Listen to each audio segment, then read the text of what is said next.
नमस्कार, hot seat में आपका स्वागत है। पिछले चंद दिनों से पूरे देश में इस बात को लेकर खासा विवाद छिड़ा हुआ है कि दरअसल आदर्श भारतीय कौन है।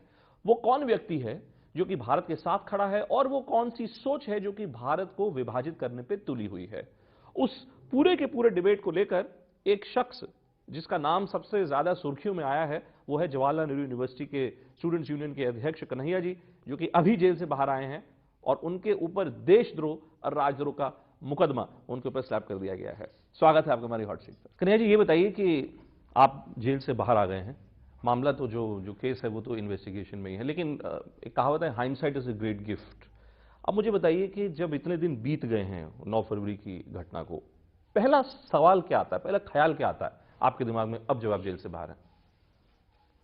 देखिए, सबसे पहली बात तो मैं आपके चैनल के माध्यम से वो सारे लोग जो इस लड़ाई को, जो लड़ाई सच को सच और झूठ को झूठ कहने की लड़ाई है, उसमें शामिल हुए हैं, वो तमाम लोग, दुनिया भर के लोग, हमारे देश के लोग, उनको मैं बहुत बहुत धन्यवाद करना चाहता हूँ। आपको, आपकी पूरी टीम को और आपके चैनल को धन्यवाद करना चाहता हूँ। क्या कुछ ऐसा है जो आपको लगा कि शायद यार गलत हो गया, नहीं होना चाहिए था? देखिए, चीज़ों को सही या गलत के नज़रिए से नहीं देखा जा सकता है, क्योंकि जो मेरे लिए गलत है वो किसी के लिए सही है। ठीक बात है। और जो किसी के लिए गलत है वो मेरे लिए सही है। मतलब आपने कभी सोचा था कि आप ऐसे लफड़े में फंस जाएंगे, ऐसे पचड़े में फंस जाएंगे? देखिए, ये पचड़ा नहीं है, ये संघर्ष है। जब आप देश के अंदर, समाज के अंदर जो बुराइयां हैं उसके खिलाफ बोलते हैं, तो जो उन बुराइयों को फैलाने वाले लोग हैं वो आपके खिलाफ उठ खड़े होते हैं। मज़ेदार बात क्या है कि इस बार वो सत्ता में है और उनके पास राजद्रोह जैसा कानून है। लेकिन आप तो विद्यार्थी हैं करेंगे जी, आप तो विद्यार्थी हैं। मतलब मैं दिल्ली में इतने सालों से रह रहा हूँ, जवाहरलाल नेहरू यूनिवर्सिटी में मेरे बड़े मित्र हैं, बड़े अजीज लोग हैं। जवाहरलाल नेहरू यूनिवर्सिटी के स्टूडेंट यूनियन का एक अध्यक्ष, वो इतनी बड़ी सरकार के लिए खतरा कैसे हो सकता है? तो बड़ी, मतलब मैं कहूँगा एक यही जो हाइंडसाइट की बात थी वो हास्यास्पद सी बात मुझे लगती है। देखिए, मेरे लिए भगत सिंह आइकन है, अम्बेडकर आइकन है, मेरे लिए रोहित वेमुला आइकन है, और ये सब अपने स्टूडेंट लाइफ में जब सही को सही और गलत को गलत कह रहे थे, तो सत्ता में वो लोग जो सही को सही और गलत को गलत नहीं कहना देना चाहते हैं, उनकी कुर्सी हिलने लगती है और वो स्टूडेंट को स्टूडेंट नहीं रहने देते हैं। फिर उनके लिए बहुत सारी नई नई जुमलेबाजी और अलग अलग तरीके की बाइनरी जो है वो गढ़ी जाती है। मेरे लिए भी गया है। किससे संघर्ष, किससे आपका संघर्ष? हमारा, हमारे देश के लोगों के लिए, इस देश में जो तथाकथित ताकतवर लोग हैं, वो ताकतवर नहीं है दरअसल में, वो कमज़ोर हैं, क्योंकि ताकतवर हम हैं जो कमज़ोर लोग हैं, क्योंकि हमारी एकता हमारी ताकत है और हमारी फूट जो है इससे उनको ताकत मिलती है। और ये दुर्भाग्य है कि हम लोग थोड़ा अलग अलग बटे हुए हैं। हम लोगों को यूनाइट होना है और ये संघर्ष है लूटने वाले और लुटने वाले के बीच में। लूटने वाले लुटने वाले के बीच में। मतलब मैं आपसे सवाल पूछ रहा हूं तो मुझे ऐसा लग रहा है कि अगर ये कन्हैया की बजाय मान लीजिए कोई बहुत बड़ा कोई नेता होता तो वो भी यही बातें करता। तो क्या कन्हैया जी अपने आप को एक राजनेता के मोल्ड में अपने आप को अब देख रहे हैं क्या?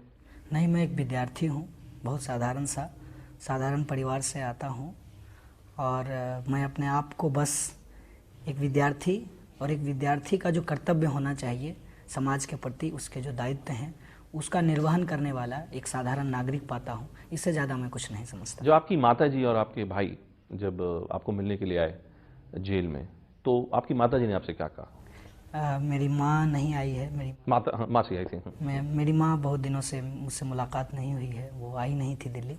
मेरे चाचा और मेरे भाई आए थे और उन्होंने एक बात कहा कि घबराना मत, चिंता मत करना, समय में एक शक्ति होती है, सत्य में एक ताकत होती है, और कोई भी दिन जो है वो हमेशा नहीं रहता।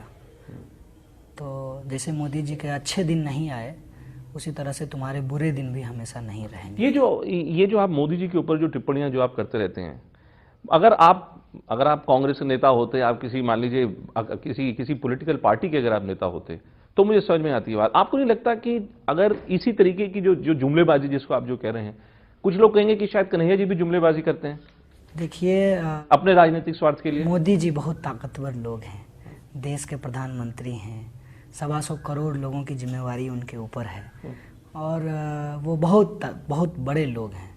उनकी हैसियत के सामने, उनके सूट बूट के सामने मैं एक विद्यार्थी कहीं ठहरता नहीं हूँ। हम आमने सामने कहाँ हो जाते हैं? हम आमने सामने वहाँ हो जाते हैं जब बतौर प्रधानमंत्री हम नौजवानों से वो रोजगार का वादा करते हैं और जब वो प्रधानमंत्री बन जाते हैं उसको भूल जाते हैं। देश की जनता से वो 15 लाख रुपए देने की बात करते हैं, लेकिन जब वो प्रधानमंत्री बनते हैं वो भूल जाते हैं। वो देश में किसानों की बात करते हैं, लेकिन किसान जो आत्महत्या कर रहे हैं और किसान का बेटा जो जेएनयू में पढ़ रहा है उसका जब फेलोशिप बंद कर दिया जाता है तो वो चुप्पी साध लेते हैं। तो तब हम उनके आमने सामने खड़े हो जाते हैं। क्योंकि मेरी अपनी राय है कि आपको, आपके खिलाफ जो सेडिशन का केस है वो आपके खिलाफ नहीं है, वो एक सोच के खिलाफ है। मेरा मानना है कि सरकार कहीं ना कहीं आदर्श भारतीय कौन है, एक आइडियल इंडियन कौन है, उसको रीडिफाइन करने की, दोबारा से परिभाषित करने का प्रयास कर रही है। क्या मैं सही हूं? देखिए, मैं आपकी बात से सहमत हूं। मैं आपके ही शब्दों को अपने शब्दों में फॉर्मुलेट करना चाहता हूं, आपके चैनल के माध्यम से देश के लोगों को बताना चाहता हूं कि देश सिर्फ वो नहीं है जो अलग अलग पॉलिटिकल पार्टियां सोचती है। इस देश का नागरिक सोचता है देश क्या है, देश कैसा होगा, देश के सामने क्या चुनौतियां हैं, देश का आदर्श क्या है। इन तमाम चीज़ों को संविधान में लिखा गया है। और जब हम संविधान और कानून की बात करते हैं, उसकी प्रस्तावना को ज़मीन पे उतारने की बात करते हैं, उस कॉन्टेक्स्ट में हम ये समझ पाते हैं कि आज कहीं ना कहीं जो हमारे संविधान की बुनियाद है, जो उसका पिलर है, उसको ब्रेक किया जा रहा है। चाहे वो राष्ट्रवाद हो, चाहे वो एक संस्कृति को तमाम दूसरी संस्कृतियों के ऊपर थोपने का मसला हो, चाहे असहिष्णुता का सवाल हो, चाहे जनता के बुनियादी सवालों से उसको भटकाकर जो फॉल्स लड़ाइयाँ हैं, मंदिर मस्जिद का झगड़ा, जाति का झगड़ा, उसमें लोगों को फंसाने की एक साजिश की। ये जो टैग जो आपके नाम के साथ अब जोड़ दिया गया है, जो सोशल मीडिया पे चारों तरफ चलो, देशद्रोही, या लोग जो मीडिया में भी जो कमेंट्री चल रही है कि देशद्रोही जवाब दो, देशद्रोही जवाब दो, JNU clean up, Ashok Pandit साहब जो फिल्म मेकर हैं वो ट्विटर पे लिखते हैं कि ऑपरेशन जेएनयू क्लीन अप। आप अभी युवा हैं, 28-29 वर्ष आपकी उम्र हुई है अभी। मुझे बताइए कि जीवन में आप इस टैग से आगे कैसे निकलेंगे? देखिए, सबसे पहली बात मैं आपको ये कह दूं कि जो सेडिशन लॉ है उसका टेक्निकली हिंदी में मतलब राजद्रोह होता है, देशद्रोह नहीं होता है। ठीक है। ये देशद्रोह शब्द का इस्तेमाल अपने आप में तकनीकी तौर पे गलत है और एक भारतीय होने के नाते किसी भी दूसरे भारतीय को देशद्रोही करना नैतिक रूप से भी गलत है। सवाल ये है कि ये देशद्रोह और देशभक्ति का बाइनरी क्यों बनाया जा रहा है? वो शायद इसलिए बनाया जा रहा है कि देश का जो असली सवाल है उसको डाइल्यूट किया जाए। अगर मेरे सवाल जेन्यून हैं, मैं अगर इस देश के गरीब, मजदूर, किसान, दलित, आदिवासी, अल्पसंख्यक, पिछड़ों के लिए लड़ता हूँ, हमारे जेन्यून बुनियादी सवाल हैं, लोगों के रोजी रोटी के लिए, आत्महत्या कर रहे किसानों के लिए, सबको शिक्षा मिले, सबको रोजगार मिले, इसके लिए, इस काम के लिए अगर कोई मुझे देशद्रोही कहता है, तब फिर मुझे वो शब्द देशद्रोही नहीं सुनाई देता है। वो बोलता देशद्रोही है, मेरे कान में वो देशभक्त सुनाई देता। मैंने बीएस बसी साहब से, दिल्ली पुलिस के कमिश्नर थे, अभी तो रिटायर कर गए वो, तो मैंने, जब आप जेल में थे तो मैंने उनका एक इंटरव्यू किया हॉट सीट पर ही, और मैंने उनसे पूछा था, मैंने उनसे कहा कि साहब आप कहीं ना कहीं क्या सरकार के दबाव में आके एक फर्जी केस तो आप नहीं बना रहे, झूठा केस नहीं। उनका ये एक दावा था कि दरअसल जो कुछ उस रात को हुआ, 9 फरवरी को जो कुछ हुआ, उस सब का सबूत है, और सबूत में उनके मुताबिक ये है कि कन्हैया ने लोगों को उकसाया। न सिर्फ कन्हैया ने पार्टिसिपेट किया इस राजद्रोह या देशद्रोही एजिटेशन में, कन्हैया ने लोगों को उकसाया भी। क्या ये सही है कि आपने लोगों को उकसाया? देखिए, मैंने कहा, नारेबाजी हुई जो कुछ हुआ, मैंने कहा आपको कि मैं जेएनयू का एक स्टूडेंट हूँ सबसे पहले, और स्टूडेंट जो यहाँ पढ़ते हैं उनका एक साधारण सा प्रतिनिधि हूँ। मेरे इशारे पे यूनिवर्सिटी नहीं चलती है, ना मैं यूनिवर्सिटी का मालिक हूँ, ना मैं इस देश की सरकार में हूँ, ना इस देश की पुलिस व्यवस्था का बस्सी जी की तरह मैं मालिक हूँ। मुझे लगता है कि मेरी जिम्मेवारी जो फिक्स कर रहे हैं, उससे पहले उनको अपनी जिम्मेवारी फिक्स करनी चाहिए। क्या आपको लगता है कि मान लीजिए कि कुछ लड़कों ने नारेबाजी कर दी देश के खिलाफ, उसकी कड़ी निंदा होनी चाहिए, उस पर कार्रवाई होनी चाहिए, सहमत हैं इस बात से, लेकिन क्या चंद नारेबाजी से हमारा देश खत्म हो जाएगा? जब आप जेल गए, मैं कभी नहीं सोचा होगा आपने, ये जो मैं शुरू में आपसे पूछ रहा था कि जेल तक जाने की नौबत आएगी, कभी डर नहीं लगा आपको? आपको ये लगा कि कितने बड़े तंत्र के सामने आप खड़े हो गए और कैसा संगीन जुर्म आपके ऊपर थोप दिया गया? देखिए, शायद रोहित वेमुला की जब हत्या हुई, आत्महत्या कहते हैं कुछ लोग, उससे पहले अगर ये घटना हुई होती तो शायद मैं ज़्यादा डरा होता और घबराया होता। लेकिन इस घटना के बाद मेरे डर ने ही मुझे ताकत दिया। रोहित वेमुला के मुझे लगा मौत के बाद? हाँ, मुझे लगा कि ये व्यवस्था बहुत क्रूर है। व्यवस्था कहने का मतलब ये सरकार, ये अपने ही लोगों को, अपने ही बच्चों को, अपने विद्यार्थियों को इस तरीके से मरने पे विवश कर रही है। इसके सामने खड़ा होकर लड़ने के अलावे कुछ नहीं है। आप जानते हैं कि बहुत से मीडिया घराने कुछ ऐसे हैं जो कि हम जैसे पत्रकारों को, जो कि आपको एयर टाइम देते हैं या आपके बारे में बात करते हैं, कहा जाता है कि आप अफजल गुरु प्रेमी गैंग के लोग हैं। ये जो अफजल गुरु, वो तो आतंकवादी थे देश के कानून की नजरों में, उनको सजा भी दे दी गई। एक बात मुझे आप ये बताइए कि कन्हैया कुमार से सवाल क्यों पूछा जाता है? ये मुझे क्या बताइए साहब, अफजल गुरु पे क्या पोजीशन है? आपको क्या जरूरत है अफजल गुरु पे पोजीशन लेने की? मुझे ये बात बिल्कुल समझ में नहीं आती है कि ना मैं माननीय सुप्रीम कोर्ट का माननीय न्यायाधीश हूँ, ना मैं अफजल गुरु का परिवार का हूँ, ना मैं उसके राज्य का हूँ, ना मैं उस प्रोग्राम का ऑर्गेनाइजर हूँ, ना मैं उस तरह की विचारधारा का समर्थन करता हूँ। फिर भी मुझे ही क्यों ये सवाल पूछा जा रहा है?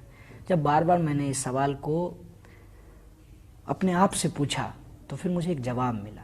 दरअसल ये सवाल नहीं है, ये सवाल जनता के जो असली सवाल हैं, रोजगार, जनता के जो असली सवाल हैं, गरीबी का उन्मूलन, जनता के जो असली सवाल हैं कि 15 लाख रुपया के अकाउंट में क्यों नहीं आया, अरहर की दाल हर हर मोदी जी 200 रुपये किलो क्यों बिक रहा है, इस सवाल से भटकाने के लिए है। एक विद्यार्थी का भला अफजल गुरु के साथ क्या हो सकता है? एक विद्यार्थी का एक पोजीशन हो सकता है कि देश के अंदर फांसी की सजा खत्म होनी चाहिए। इससे ज़्यादा मुझे नहीं लगता कि इस मसले को लेकर के किसी भी मेरे जैसे विद्यार्थी का कोई लेना देना हो सकता है। डेथ पेनाल्टी पे हमारा एक प्रिंसिपल पोजीशन है, हम डेथ पेनाल्टी के। आप ही के जो साथी हैं उमर खालिद साहब, अभी वो भी जेल में हैं इसी केस में। जेल जाने से पहले उन्होंने यहाँ पे एक स्पीच दी, बड़ी बेहतरीन स्पीच उन्होंने दी, और उन्होंने उसका शुरुआत किया कि मैं हूं, देखो उमर, और and I am not a terrorist, मैं आतंकवादी नहीं हूं। क्या कहीं ना कहीं आपके मुताबिक कुछ ऐसा हो रहा है कि जो चुनिंदा जो स्टूडेंट्स हैं, जिन सब की सोच एक है, कहीं शायद धर्म के आधार पे, कहीं जाति के आधार पे उन लोगों को टारगेट किया जा रहा है? मैं पहली बात एक बता दूं आपको कि हमारी सोच एक नहीं है। यहाँ पे बहुत सारे संगठन हैं एबीवीपी के अलावे। ठीक है। एक लाइन खिंचती है, बड़ी सी लाइन, प्रगतिशील और रूढ़िवादी। तो रूढ़िवादिता को रिप्रेजेंट करने वाला एक संगठन एबीवीपी है इस कैंपस में, और प्रगतिशील लोग एक दूसरे दायरे में आ जाते हैं, जिसमें अम्बेडकराइट भी हैं, मार्क्सिस्ट भी हैं, सोशल डेमोक्रेट भी हैं, ये तमाम तरीके के लोग हैं। फिर उनके अंदर भी एक आइडियोलॉजिकल डिफरेंसेज है। हमारा जो जिन लोगों को एक्यूज बनाया गया है वो सब अलग अलग संगठन के लोग हैं, हमारा आपस में आइडियोलॉजिकल डिफरेंस है, लेकिन हम लोग सब एक जगह जा करके खड़ा होते हैं, और वो जगह है जहाँ मेरे ख्याल से आप भी खड़े होते हैं। इस देश के बहुत सारे लॉयर खड़े हुए, इस देश के बहुत सारे पत्रकार, काफी लोग आपके समर्थन सारे में लोग खड़े, मेरे समर्थन में नहीं खड़े हुए। वो वो डेमोक्रेसी के समर्थन में खड़े हुए, वो यूनिवर्सिटी की ऑटोनॉमी के समर्थन में खड़े हुए, वो इस देश के भविष्य के समर्थन में खड़े हुए, और वो एक विचारधारा जो लोगों को थोपी जा रही है, उस विचारधारा को थोपे जाने के खिलाफ खड़े हुए। आपको बुरा नहीं लगा? मतलब मैं इसलिए पूछ रहा हूं क्योंकि मीडिया, मैंने खुद अपने करियर में मैंने मीडिया को खुद इतना पोलराइज होते हुए नहीं देखा है। एक स्टोरी को लेके, एक इशू को लेके, कि कुछ चैनलों ने और कुछ अखबारों ने एक पोजीशन लिया कि हाँ कन्हैया दोषी है और हाँ कन्हैया को सख्त से सख्त सजा मिलनी चाहिए, तो कुछ लोगों ने कहा, जैसे आप कह रहे हैं, कि लोकतंत्र के ऊपर प्रहार है। आपने कभी अपने आप से पूछा कि मैं ये कैसे ऐसी, मेरे मुताबिक मुसीबत, लेकिन आप कह रहे हैं कि आपको इससे काफी बल मिलता है? देखिए, मीडिया क्यों पोलराइज हो गया आपको? मुझे ये लग रहा है कि इस देश के अंदर एक गंभीर वैचारिक संकट आया है, और ये वैचारिक संकट जनता के जो बुनियादी जीवन है उसके अंदर जो संकट पैदा हुआ है उसके चलते आया है। आज एक तरफ लोग घंटों काम कर रहे हैं, मेहनत कर रहे हैं, लेकिन जीवन में उनको सुख शांति नहीं है। इसका रिफ्लेक्शन जो है वो उसके परसेप्शन और आइडियोलॉजी पे भी दिखता है। ये समस्या पे बातचीत ना हो, इसलिए कुछ सुपरफिशियल इशूज जो है वो उठाए जाते हैं। उस सुपरफिशियल इशूज के दायरे में बहुत सारी चीज़ों को ढक करके लोग आगे बढ़ने की कोशिश करते हैं। हमको लगता है कि जो देश से सच में प्यार करते हैं, जो लोकतंत्र से प्यार करते हैं, संविधान से प्यार करते हैं, वो इस खतरा को महसूस कर रहे हैं, और एक आइडियोलॉजिकल बाउंड्री जो है वो टूट रही है। देश के खिलाफ और देश के पक्ष में खड़े होने वाले लोग एक साथ आ रहे हैं, और देश की परिभाषा जो नागपुर में तय हो रही है वो नहीं, देश की परिभाषा जो हमारा संविधान बाबा साहब भीमराव अंबेडकर तय करते हैं उसके पक्ष में लोग खड़े हो रहे हैं और अपने आप एक यूनिटी बन रही है। और इस यूनिटी को बनते हुए देखकर मुझे ये मुश्किल नहीं लगता है, मुश्किल आसान होता हुआ दिखता है। आसान हो सकता है। तो अंत में मुझे ये बताइए कि आपने इतनी गंभीर वैचारिक और सैद्धांतिक बातें जो इस पूरे इंटरव्यू में कहीं, अंत में आपने इस पूरे प्रकरण से सीख क्या ली कि साहब अपना काम करो, अपनी किताब पढ़ो, अपने घर जाओ, या अब पूरा का पूरा जीवन अब देश की ही सेवा में लगा देना है? बस एक बात कहना चाहूँगा, लड़ो पढ़ाई करने को, पढ़ो समाज बदलने को। पढ़ो समाज बदलने को। चलिए, कभी एक्टिव पॉलिटिक्स में भी जाने का सोचा है आपने, इलेक्शन लड़ने का आगे? आज मैं देख रहा था सीताराम येचुरी जी ने बोला कि शायद आप कैंपेन करेंगे। देखिए, अगर आप पॉलिटिकल हैं तो आप हैं, तो आप जो है एक्टिव और पैसिव जो है ये दायरा तय नहीं करते। मतलब राहुल गांधी जी भी आए आपके जाने के बाद, कांग्रेस आपके समर्थन में है, वाम दल तो खैर हैं ही आपके समर्थन में, सारी क्षेत्रीय पार्टियां आपके साथ, कुछ क्षेत्रीय पार्टियां खड़ी हुई दिखती हैं। तमाम लोगों को बहुत बहुत शुक्रिया जो मेरे समर्थन में खड़ा हुए हैं, क्योंकि मैं बार बार कह रहा हूँ कि मेरे पक्ष में खड़ा होना, जेएनयू के पक्ष में खड़ा होना, इस देश के पक्ष में खड़ा होना है। और जो एक नकली मुलम्मा चढ़ाया जा रहा है देशभक्ति बनाम देशद्रोह का, जो एक नकली मुलम्मा जनता के वाजिब सवालों से भटकाने के लिए किया जा रहा है, उस लड़ाई में इन लोगों का एक साथ आना बहुत स्वागत योग्य है। लेकिन इसका ये कतई मतलब नहीं है कि मैं कोई नेता बनने जा रहा हूँ। मैं विद्यार्थी हूँ, अपनी पढ़ाई करूँगा और as a student union president जो इस कैंपस के छोटे छोटे सवाल हैं पहले मैं उसको प्राथमिक तौर पर हल करूँ। कन्हैया जी, आपने हमारे सभी सवालों का जवाब दिया, आपका बहुत बहुत धन्यवाद और भविष्य में आपको ढेर सारी शुभकामनाएं। Thank you very much.